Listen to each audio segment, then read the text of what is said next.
வாழ்க்கையில தொழுந்தவங்களுக்கு பிரச்சனை வரும், தஹஜ்ஜுத் தொழுறவங்களுக்கு பிரச்சனை வரும், எல்லாருக்கும் பிரச்சனை வரும். இந்த பிரச்சனை நேரம் கல்புகள் அமைதி பெறணுமா?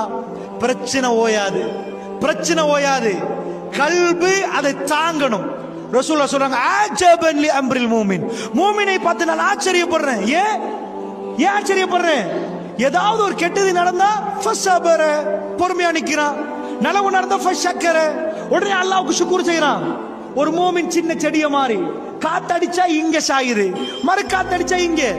காஃபிர்கள் தேவதார் மரம் மாறி, மஸலுல் ஃபாஜிர், கெட்டவனுக்கு உதாரணம் தேவதார் மரம். அது ஒரு காத்தோட பெருசனிப்பாக, அது இடு வீடு வாசல் செல்வாக்கு. ஒரு காத்து வீசும், சாஞ்சு கீழே உழுவாங்க, ஒண்ணு இல்லை. ஒரு முஸ்லிம் பார்க்க சின்னது, காத்தடிச்சா வேரோட சேர்ந்து செடி கீழே உழாது, செடி வளையும், மரக்காத்துக்கு இங்க வளையும், காத்து நிக்கும்.